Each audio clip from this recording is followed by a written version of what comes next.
Hola, ¿qué tal a todos? Bienvenidos a Podcast Entre Nos, un episodio más donde traemos historias sorprendentes, increíbles, donde tratamos con gente que tiene algo que contar, algo que compartir, algo que decir. Increíble, increíble este día de hoy.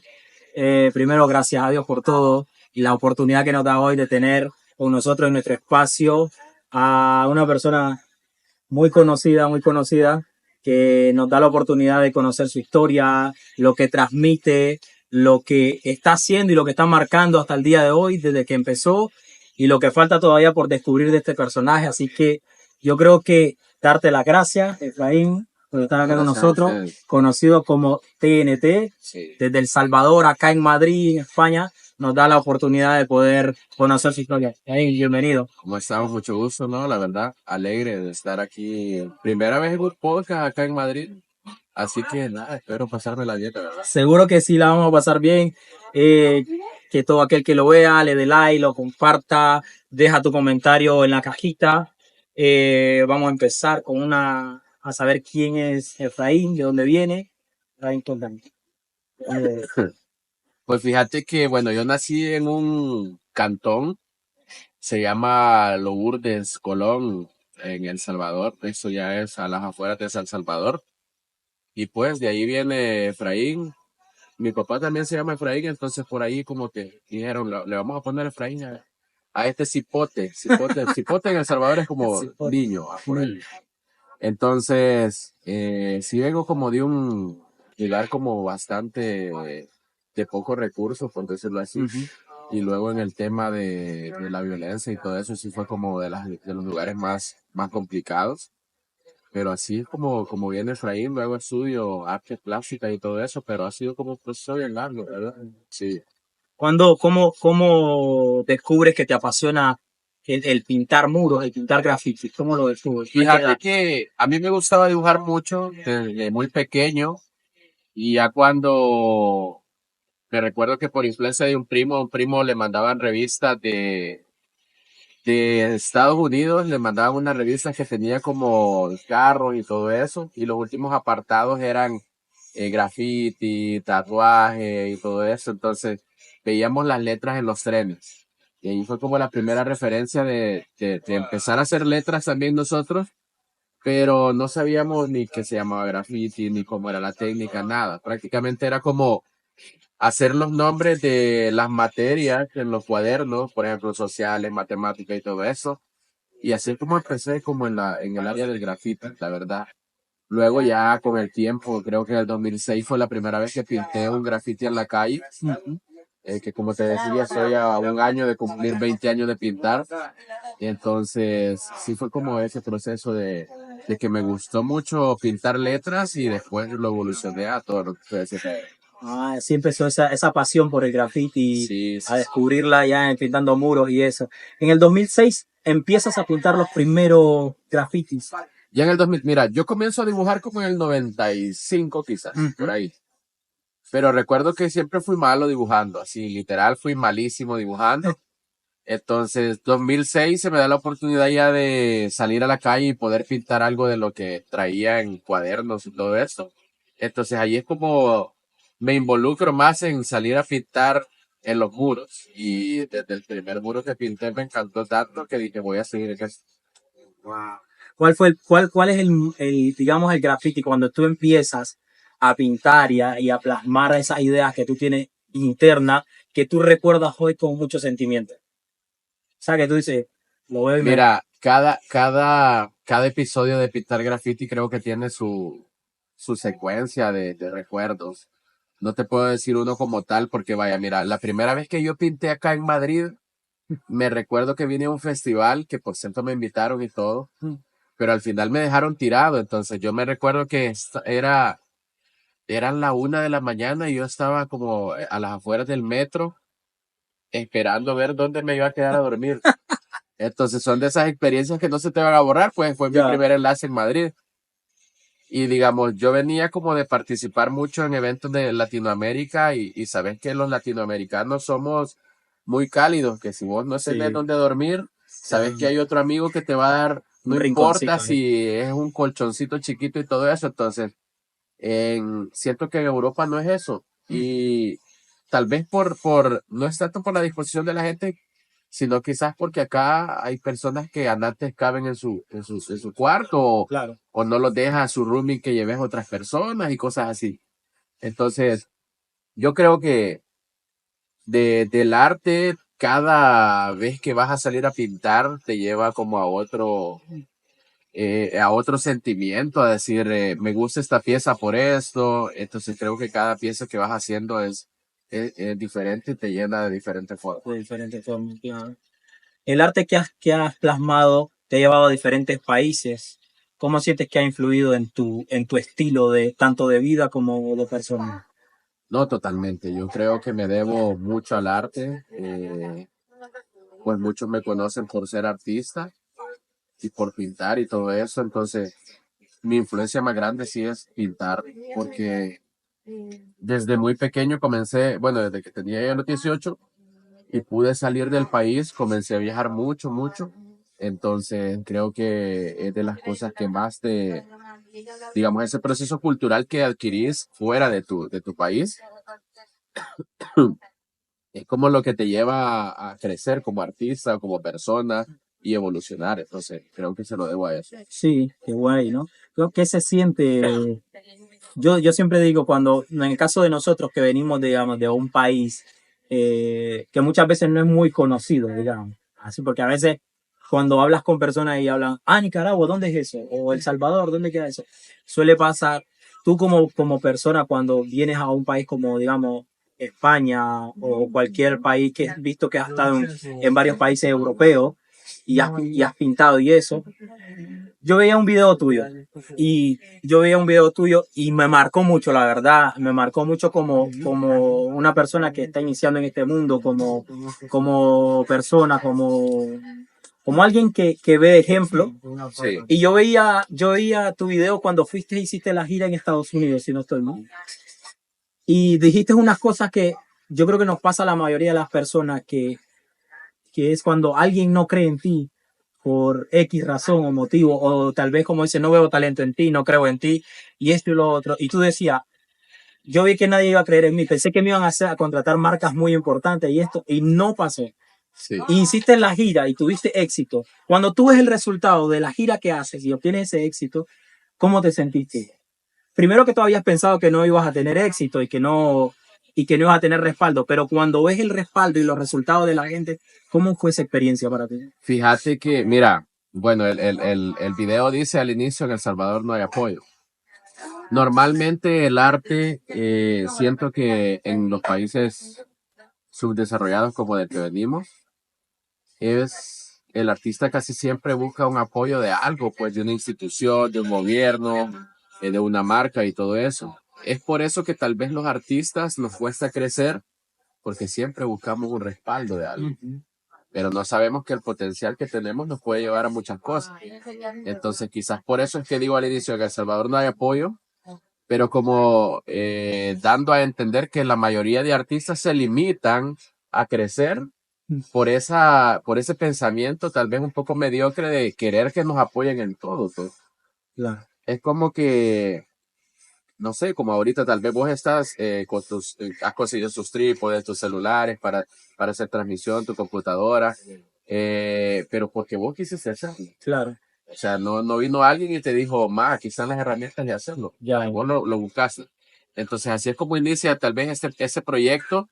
Yo he tocado puertas con muchas empresas ahora actualmente. Hay muchas empresas que me han tocado, y han querido trabajar conmigo y quizás yo ahorita no estoy como dispuesto a trabajar con muchas marcas, a menos que sí me sienta cómodo.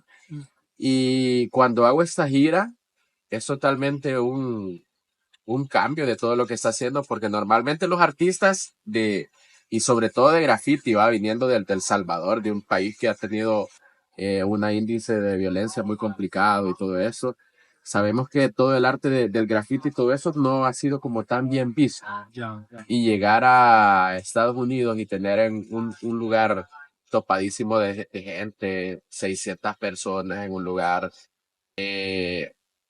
ya vos decís, todo está saliendo bien.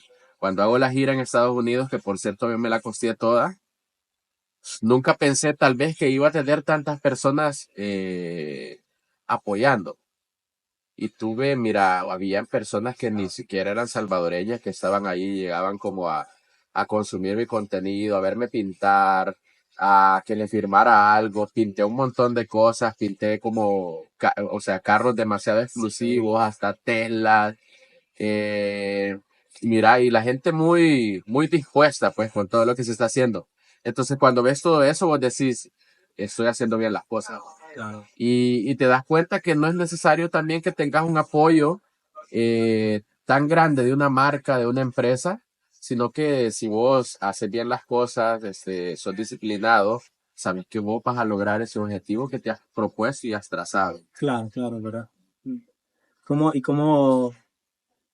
qué sientes tú que hasta ahora el logro más grande que dices tú, he logrado esto? O ves que has conseguido cosas que pensaste que a lo mejor no las conseguirías hasta ahora? Fíjate que, mira, hay muchas cosas que uno dice, no pensé que fueran así. Por ejemplo, yo he tenido que viajar tantas veces en un mes que termino cansado y digo, ya no quiero Ya no viajar, quieres más. cosa que jamás me lo imaginé al inicio.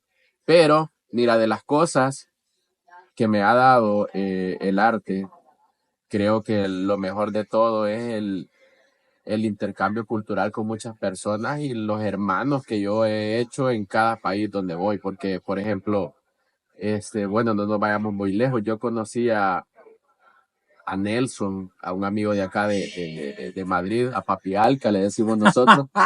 Lo conocí acá en Madrid. Yo no soy de hacer match con muchas personas, así te soy bien sincero. A mí, si no siento como esa energía de fluir con alguien, No conectas. ajá, solo tal vez hago un proyecto o tal vez hago algo, si es que lo hago, y ya, listo. Pero creo que esa química de poder estar con alguien y tener un enlace como que es su hermano y poder conocer muchas personas fuera del país, eso creo que es lo invaluable, ¿no? Que al final, imagínate, uno puede estar pegado una temporada. Yo no creo que todavía sea mi temporada de pegarme, siento que me falta un montón de tiempo aún para llegar a ser hasta donde yo quisiera, pero sé que esa temporada también va a pasar y luego ya no voy a estar pegado, puede ser. Entonces, lo que te queda en todo ese tiempo solo va a ser las amistades que hiciste. Claro, claro. Solo va a ser las personas con las que realmente conviviste y todo eso. Y eso va a ser el sentimiento mayor y eso va a ser como lo mejor que sembraste, pues que vas a cosechar al final del futuro. Claro, es que es importante lo de conocer personas. Yo igualmente le decía lo que tú decías de Nelson o Papi Arcángel, Papi Alca. Alca, que es conocido como Enrique Conce, que yo le decía a él en ciertas ocasiones, a veces cuando hacemos conexiones con personas te abre puertas, pero es lo que Claro. tú dices, yo no siento conectar con todo mundo, es como que conectas con las personas indicadas y las personas que realmente te van a aportar y te van a Sí. formar. En el caso de tu familia te respaldó desde el inicio o cuando ya empezaron a ver resultados. Fíjate que vaya, mi familia, mira, yo vengo de una familia muy conservadora, de padres cristianos, entonces creo que la educación que tuve fue un poco cuadrada quizás, pero muy linda. Nunca faltó, nos pudo faltar la comida en la mesa quizás alguna vez, pero nunca faltó el amor. Entonces, para decirte que una vez mi mamá decía, yo quería un carro de control remoto. Le estoy saltando el tema un poco, pero son cositas que te marcan en la vida. De pequeño yo quería un carro de control remoto y me recuerdo que yo veía los comerciales de la tele, ¿va? Donde te salían esos carros que dan vueltas y los tatatán y toda la onda, ¿va? Entonces yo le decía, mamá, yo quiero un carrito de control remoto, yo bien pequeño. Vamos a ir a buscarlo, me dijo mamá. Salimos a buscarlo y me recuerdo de que me imagino que cuando pasamos por el área de los carros de control remoto, los caros, mi mamá solo me ha de haber agarrado y me ha de haber dicho, mira para acá, va. Y no lo encontramos, o sea, literal lo buscamos y no lo encontramos y encontramos un busito de esos de los que le dabas cuerda y salían. La verdad que de esos buses malos, men, Pero mi mamá me dijo, mira, no encontramos el que querías, pero aquí está este. Obviamente era algo mucho más barato, 10 veces más barato. cómodo, Y me dijo, este llevemos. Vaya, le dije yo, está bien. Entonces mi mamá siempre era como de camuflar las cosas. Nunca te decía como eso tal vez no se puede, o no, la realidad de las cosas, incluso con la comida y todo eso. Pero el punto es que mi mamá siempre me apoyó en todo. Mi papá era un poco más conservador, no quiere decir que no me apoyó, pero siempre era como más tradicional. Y imagínate que meterme en el mundo del graffiti ya era como que, puta madre, ¿qué hice yo para merecer esto? ¿Va? Yo quería un ingeniero y salió artista un pintor, malo, un pintor malo, ajá. Entonces, pero totalmente siempre full apoyo, o sea, súper apoyo y mucho amor. Entonces, por el lado de mi familia siempre han estado muy pendientes. A lo mejor hay cosas que no las asimilan. Por ejemplo, ahorita, un día mi mamá me llama y me dice, ¿sabes qué me acaba de pasar? Que yo venía en un Uber, me dice. Y hablando de vos, venía el que venía manejando y yo le digo, yo soy la mamá de él. Ay. No le creo, que no sé qué, ya ni me cobró, me dijo mi mamá. O cuando iba al banco, dice que a veces le decía yo, aquí yo soy la mamá de TDT y ocupo eso. Y me pasan más rápido, cosas así. Entonces yo le digo, puya, qué chivo. Ahí asimilan también mis papás que estoy como haciendo bien las cosas. Claro, claro. Entonces, no, el apoyo por parte de ellos siempre ha sido muy lindo y creo que sobre todo ha sido el amor que nos han dado como familia. Es que es increíble. Yo recuerdo que yo era con otra persona y yo le decía, lo más importante que creo que al inicio de todo esto es tener el apoyo de la familia. Claro. Yo creo que es muy esencial, sí, muy importante. En la parte de los desafíos de promover graffiti en tu país, El Salvador, cuando se vivía el tiempo de las pandillas y eso, que yo creo que muchos de los que no van a ver saben lo que hablamos del problema ese, ¿te generó muchos problemas? Fíjate que, mira, el crecimiento estancadísimo, la verdad, porque agarrar un aerosol allá para toda la comunidad de las personas que no entendían nada que ver con el graffiti, era delincuente, era pandillero, totalmente. Entonces, el crecimiento totalmente fue súper poco en esa época, en toda la época del inicio. Nadie se iba a imaginar que alguien haciendo graffiti luego iba a poder vivir de eso. Hay muchas personas que dicen, no, se ha tenido suerte que el gobierno, no sé qué, cualquier cosa así.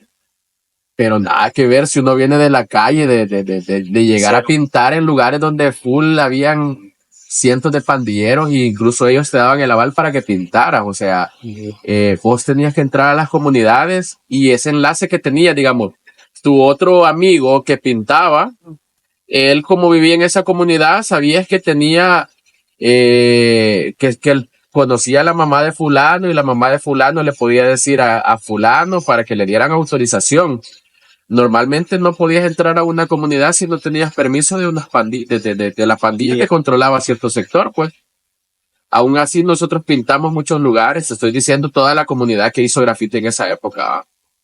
Y el crecimiento sí era muy complicado, muy complicado, porque al final yo creo que la policía entendía que el graffiti no era delictivo y los pandilleros también sabían que el graffiti que nosotros hacíamos no tenía nada que ver con ellos. Entonces había una aceptación por ese mundo, pero las personas normales que no tenían un conocimiento del graffiti, ellos sí se asustaban tal vez si te veían pintando graffiti, ¿vale? Entonces toda esa temporada fue así de complicada, incluso salir del país. Por ejemplo, yo los primeros países que conocí y que vos le decías, ¿y de dónde venís? Del Salvador. Y ya te decían, ¿y dónde está El Salvador? Y te empezaban a decir, tal país, Colombia, Honduras, y se saltaban México y todo eso, y El Salvador no está, no existe, nos decían. O los que sabían del Salvador, lo primero que nos decían, El Salvador, la Mara. La Mara.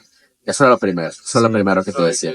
Entonces era bien complicado, a diferencia de ahora, digamos, vos decís El Salvador y lo primero que te van a decir es el Bitcoin, el Subsidio, Nayib Bukele, cosas así, que es un cambio que totalmente ha sido bien radical, casi que de la noche a la mañana que ha pasado, pero ha sido...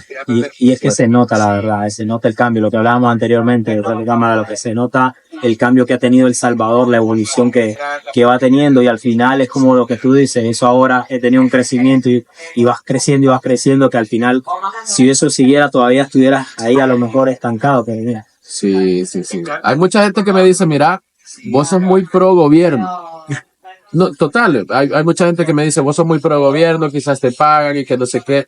Normalmente, bueno, a mí jamás me han pagado por una campaña, digamos. Yo me han pagado por pintar alguna cosa y me pagan por ser artista, de que me contraten por hacer algo, pero yo aplico las licitaciones que cualquiera del medio de artista lo puede hacer. O sea, no es que yo me esté saltando las trancas, pero lo que sí te voy a decir, el derecho a la vida en El Salvador, antes no tenías ese derecho. Porque antes pues no sabías si de la noche a la mañana vos ibas a amanecer, que vos ya no ibas a amanecer, por decirlo así. Claro, claro. Porque por cualquier cosa, mira, habían tantos códigos en el país que por que si tu documento no era de un lado, que si te dormiste en el bus, que una bala perdida, que cualquier cosa, o sea, tu día a día era salir de la casa y no sabías si ibas a regresar. Entonces yo creo que el derecho a la vida al final no tiene precio y ahorita estamos 1000 veces más tranquilos por ese derecho a la vida que antes era muy complicado. Qué increíble, ¿verdad? Saber que ahora puedes ir en tu mismo país y hacer un graffiti sin tener ese miedo a eso, de Claro. decir, salí de casa y no sé si voy a regresar. Sí, sí, sí. Es complicado, ¿eh? Para ti, en tu opinión, ¿crees que el graffiti tiene una representación no solamente en El Salvador, sino en el mundo, ahora mismo? Mira, el graffiti, totalmente la herramienta del aerosol, le ha dado esa versatilidad al arte clásica, que es algo un movimiento que ha crecido enormemente, no solo en El Salvador. Y en El Salvador creo que una de las cosas, por haber tantos artistas talentosos, es una de las cosas que se puede explotar mucho, porque créeme que en El Salvador hay muchas personas con mucho talento. A lo mejor ellos no se la creen quizás para llegar a hacer más, a tener más como artistas, pero sí, actualmente no solo en el país, sino que en el mundo el graffiti está dando mucho de qué hablar y es una de las herramientas que está haciendo que evolucione todo esto del arte. Wow, increíble, ¿verdad? O sea, que un graffiti habla por sí solo muchas veces, ¿no? Total, bueno, todo el arte vos habla por sí solo siempre, pues, no solo un graffiti, sino todo en general el arte plástico. ¿Tú cómo ves ahora que llevas esto, el futuro del graffiti en las próximas décadas? ¿Crees que se van a desarrollar más gente que le va a apasionar esto o crees que merme? Fíjate que yo creo, es que hay varias técnicas del graffiti. Por ejemplo, el graffiti como tal es salir a pintar letras en espacios ilegales. O sea, hasta vos que me podés decir, yo nunca he hecho un graffiti, vos ya hiciste graffiti, porque tu firma es un garabato, ¿va? Claro. Y graffiti viene del garabato, entonces plasmar tu garabato en una página que no es ni siquiera tuya, o en un pupitre, o en una mesa, poner el nombre tuyo y de tu esposa, tu pareja, o algo, cualquier cosa, eso ya es graffiti. Claro, claro. Entonces, ha evolucionado un montón. Yo creo que en los años que vienen siempre va a ser una técnica que va evolucionando con el día. Ahora hay muchas personas que hacen realismo con aerosol, que eso antes no lo hacían. Hay muchas personas que también involucran mucho graffiti en muchas técnicas urbanas. Así que yo creo que falta mucho que conocer del graffiti y de toda esa área del arte. Así que creo que va a evolucionar mucho más, la verdad. Para ti, TNT, el festival que promoviste, o creo que eres el fundador, ¿no? Del Festival 503. Sí, Área 5. ¿Cómo nace? ¿Cómo fue eso? ¿Sabes qué es esto? Mira, yo siempre siento que hago cosas como para mostrar que sí se puede. En El Salvador, yo recuerdo en el 2011, yo salí del país a Colombia.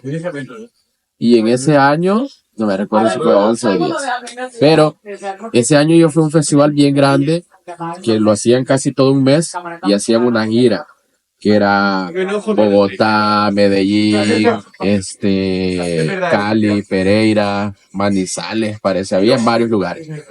Entonces, cuando yo llego al país y digo, acá no se da eso, ¿qué puedo hacer para que se dé eso? empiezo yo a tocar puertas y nadie las abrió, o sea, nadie tenía como esa idea de poder Hacer algo así. sí, y no, nadie confiaba en el grafiti. Estoy hablando de 2011 en El Salvador. Y vengo y digo yo en esa época yo empezaba como a ser distribuidor de pintura y yo llevaba pintura de acá de España. Había una marca de Barcelona que yo la llevaba. El punto es que mis ganancias decidí invertirlas en hacer ese proyecto. O sea, no tenía nada, no tenía familia, bueno, mi mamá y mi papá, pero familia, digamos, hijos, no tenía mujer y todo eso. Entonces, pues decir, bueno, lo que gane lo invierto en lo que yo quiera. Claro, claro. Lo invierto en el graffiti, hago este festival que inicia con muy pocos recursos, así, sinceramente. Pero se da como la publicidad en Centroamérica y dice la gente, bueno, ese festival está bonito. Para el siguiente año yo tengo aproximadamente 15 o 20 artistas internacionales entre Centroamérica y México. Y ya cuando veo yo o sea, que habían varios exponentes de Centroamérica y que sí se estaban dando las cosas, tal vez no con la mejor condición, empieza a crecer un montón. Y llegamos al 2014, imagínate en el 2014 este festival nos apoya la alcaldía de Nuevo Cuscatlán, que era la que el alcalde era Nayib Bukele, Wow. que no era presidente. Todavía no. O sea, te estoy hablando que él era alcalde de un pueblo relativamente pequeño, pues. Entonces él decide apoyarnos con todo eso y ya se hace un evento mucho más grande. Luego él llega a la alcaldía de San Salvador y podemos hacer la gestión con él. Él siempre apoyó un montón. Y así fue como creció el evento también. Actualmente no lo estoy haciendo, quizás porque no me queda mucho tiempo como artista, pero se hizo un proyecto muy grande. El último proyecto tuvimos gente de Rusia, Alemania, Estados Unidos, de toda Centroamérica, México, Colombia, Perú y de muchos lugares. Entonces el evento creció tanto que al final la fama del evento sí era como muy buena. El proyecto sí fue muy grande, la verdad. Qué guau, ¿no? ¿Cómo impactó eso, no? Sí, Traer sí, sí. eso. ¿Lo hiciste en El Salvador? Sí, en El Salvador. En El Salvador. Ajá, no fue. Los primeros sí era como a las afueras de San Salvador, pero ya los últimos que se hicieron sí totalmente en San Salvador. Dentro del Salvador.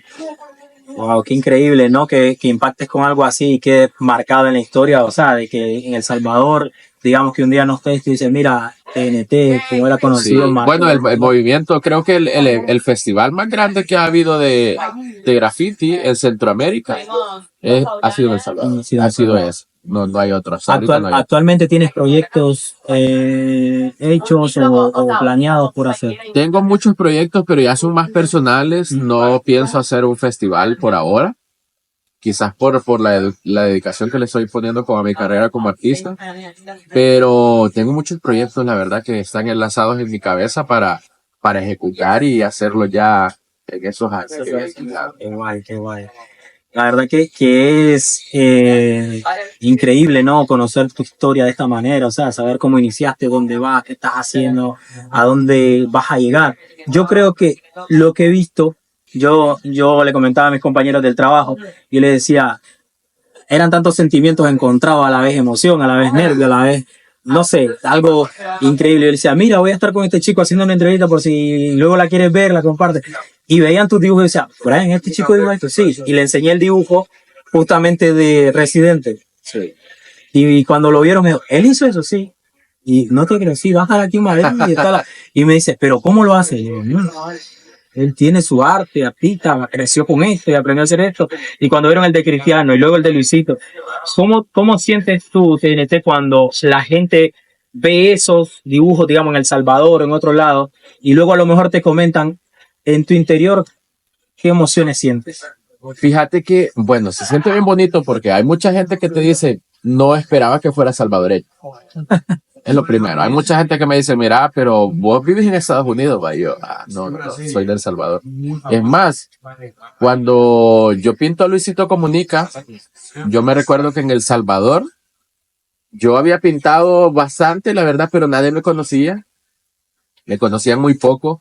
Había ido a muchos festivales internacionales y creo que me conocían más fuera del país que dentro de mi país. Sí, así de loco. Entonces, cuando llega Luisito Comunica y yo pinto, la gente pensaba que Luisito Comunica había llevado a un artista que le para que lo pintara eso. pintara. Entonces me decían, vos sos mexicano, ¿verdad? Vos no sé qué. Yo les decía, no, yo soy de El Salvador. Al principio me fui como en ese hype y yo les decía, sí, yo no vivo aquí, que no sé qué. Porque ya me Haciéndole preguntaban, creer. ajá, ya me preguntaban tanto porque la gente no creía. Y es bien loco saber de que hay muchas personas dentro de El Salvador que piensan que no puede lograrlo otro salvadoreño, ¿ah? Claro, claro. Entonces, pero cuando se dan cuenta de que somos el artista y todo eso, hay muchas personas que se han llevado como ese asombro de que te dicen, no, no pensé que fuera salvadoreño, Claro. no pensé que vivías allá y todo eso, pero ha sido una experiencia muy bonita, la verdad que sí, sí, el arte me ha llevado a muchos lugares donde vos pensás que no, pues, pero al final estás comiendo con personas que muy importantes y vos decís, tu madre, ¿cómo he logrado esto? ¿Ah? ¿Cómo estoy aquí? ¿Cómo Pero llegó? cosas que se dan, cabal. Para llegar a la otra próxima pregunta que quiero llegar para ir cerrando, ¿tú por qué crees a nivel de, ahora ya era, digamos, un artista, un grafitero conocido tanto en plataformas de redes sociales, tanto a nivel internacional como a nivel nacional de tu país? ¿Tú por qué crees que hay personas que empiezan algo, pero a mitad de camino o se desaniman o lo dejan de hacer? Tu opinión, ¿cuál sería ese factor que tú crees que les hace falta? Fíjate que yo creo que es la madurez que le pueden poner a un proyecto. Por ejemplo, si vos querés tener el mejor podcast de acá, un ejemplo, vos se lo tenés que proponer y luchar por eso. Vas a estar contra todo, pues, porque al final vas altas, bajas, vas a ver otra gente que le funcionó hacer eso en su podcast, vas a ver otra gente que pegó más en su otro podcast, y vos vas a decir, ¿cómo hago eso? Entonces, tenés que seguir tu línea, tenés que estar enfocado en lo que querés, y eso es lo que te va a llevar a crecer al final, porque si vos de la nada ves que a este le pegó eso, y vos decís, voy a seguir la línea de este, desde ese momento ya te estás desenfocando en lo que vos querés. Claro. Entonces, vos siempre tenés que como seguir eso lo que querés, marcarte bien las líneas, ser disciplinado y meterle a eso para el crecimiento en cualquiera de las disciplinas que quieras crecer. A nivel de amistades, ¿alguna vez te ha pasado algo heavy que tú dices, mira, corté esto por esto? No, prestarle dinero tal vez y que no te paguen, eso como es lo más. Mira, las amistades creo que las vas a llegar a conocer hasta cuando estás en las peores. Cuando estás en las peores, yo creo que es como que los amigos que de verdad te quieren están ahí. Entonces yo mis amigos son bastante contados. Creo que he mantenido las amistades de antes. Ahora me he metido en la creación de contenido y todo eso. Y dentro de la creación de contenido, créeme que no consigo, o sea, tal vez puedo tener un par de personas que se han metido en mi línea y que son amigos, pero no considero a los demás así como que hay una amistad, sino que tenemos un enlace de trabajo y todo eso, porque al final es bien diferente, ¿verdad? Pero en las amistades pasa de todo. Yo, mira, he perdido amigos por prestarles dinero en su... eh, un dato, mi gente, no presten dinero a nadie. Porque créanme que, bueno, a vos te cuesta hacer tu plata. Y que llegue alguien y te diga, mira, préstame dinero porque yo estoy mal. Ok, se lo prestas. Pero no sabes que después, tal vez cuando vos lo necesites, esa persona se va a enojar porque no, Cobrárselo. porque le cobraste. Entonces, al final, para mantener una amistad más sana, es mejor no hacerlo. Y creo que, mira, de las cosas más complicadas que me ha pasado, creo que ha sido esa, men, porque yo fui una persona muy dada que todos me decían, mira, préstame para esto, no sé qué, y al final perdí un montón de plata, pero son experiencias que te van dando. Y creo que los amigos más leales son los que van a estar en las malas y que al final son gente que jamás te van a pedir quizás como un apoyo en ese tema económico o en una red social o algo y quizás vos los apoyas incondicionalmente cuando ellos ni siquiera te piden nada. Ya, claro. Sí, claro. Consejo que le darías a los jóvenes que desean empezar su arte o gente que te ve hacer eso, como en el caso de Derek, que desea expresar y seguir esos pasos, ¿cuál sería tu consejo para esos jóvenes? Pues que sean disciplinados en lo que quieren, que dibujen mucho, o sea, si te gusta el arte, al menos lo que yo hago por mi línea, dibujar un montón, eso ayuda un montón. Nunca se rindan de darle, pues sean perseverantes en lo que quieren hacer y llegar a hacer. Y que todo se puede. Imagínense que lo ha logrado alguien que viene de un país donde hay mucha pobreza. Aparte de dejar la pobreza, tuvimos una temporada que te desvivía por cualquier cosa literal. Entonces hemos salido como de esa sombra de El Salvador complicado y ahora es totalmente estoy viviendo del arte. O sea, si ustedes me ven en un país, en otro, eso lo está costeando el arte. O sea, eso es lo que yo hago. Hice un par de empresas de pintura y todo eso y actualmente ni siquiera veo los números que esas empresas dan, sino que yo estoy enfocado en Tuyo. en lo mío del arte. Entonces, créanme que se puede, no se rindan y si lo ha logrado una persona de muy poco recurso, de un país complicado, si ustedes ahorita tienen un poco de más recurso, apoyo de sus padres y todo eso, lo van a lograr. Así que métanle. Para cerrar con esta, lo más duro que has vivido, TNT, a través de tu carrera. Lo más duro es que fíjate que es bien loco porque yo soy muy positivo. Entonces las cosas duras que he vivido las pasé cagándome de la risa. Así literal. Sí. Como te digo, o sea, pasé sin saber dónde dormir la primera vez que venía a Madrid a la 1 de la mañana, estar ahí por el metro con frío, y yo estaba feliz por estar ahí. Ya. Y en el proceso de artista alguien puede decir, ay, esto lo pasé bien duro, no pude dormir, no tenía dónde bañarme, no me apoyaron, pero yo me la viví, o sea, yo la pasé bien, yo he pasado temporadas que no he comido, o que solo tal vez hemos tenido una tortilla con limón para comer. He pasado temporadas donde me han asaltado, he perdido mis cosas en otro país. Entonces, no sé, tal vez las temporadas, la peor temporada que he tenido, eso tal vez la pandemia, una temporada muy triste porque no podía viajar. No podíamos salir. Sí, esa quizás pudo haber sido como la temporada más triste, la pandemia, porque no podíamos viajar, no hice mucho, la verdad, en la pandemia, me estanqué un montón, pero quizás esa sería. Ajá.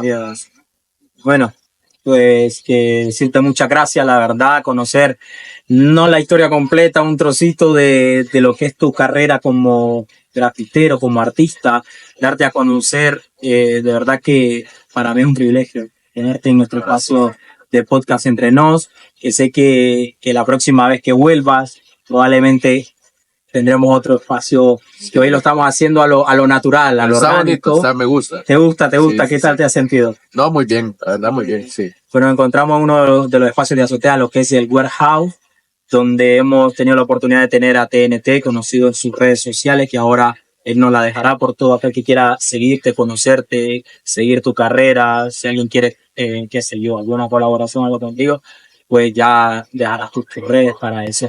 La verdad, TNT, que estoy encantado, nuevamente te lo digo, de tenerte acá en mi espacio de podcast, No, gracias. que te agradezco mucho, la verdad, por la oportunidad de regalarme estos minutos de poder hablar contigo, conocerte un poco, y que esto seguirá y que bueno. No, gracias, la verdad que un buen podcast, me lo he pasado bien, muy buenas preguntas, la verdad. Estoy como TNT Graffiti, si quieren ver algo en Instagram, TikTok, YouTube. Le meto un poco al contenido, aunque créeme que como artista es un poco más difícil de estar metiendo al contenido porque mientras estás pintando, tenés que grabarte, tenés que hacer muchas cosas. Sí es un poco más complicado, pero estamos intentándolo, la verdad. Y no, gracias por la oportunidad. Creo que es la primera vez entrevistado aquí en Madrid. Muchas gracias. Y espero que no sea la última al final. Esperemos que no. Entonces aparece en todas tus redes como TNT. TNT Graffiti. Graffiti. Sí. En todas las plataformas. También tienes el podcast El Retén, ¿no? Estamos en el podcast El Retén, sí, si se quieren ir a divertir ahí. Muy local, la verdad. Tenemos muchos invitados que son muy salvadoreños. Así que si quieren ver un poco de las cosas del Salvador, cagarse de la risa, ahí está el podcast El Retén, que es uno de los de los podcasts que están como más pegados allá en El Salvador también. Señores, llegamos hasta acá. GNT en la casa, podcast Entre Nos. Muchas gracias. Suscríbete, dale like. Nos puedes seguir en todas nuestras plataformas como Podcast Entre Nos. Así que ha sido un placer. Llegamos hasta acá. Un saludo. Chao. Hasta la próxima.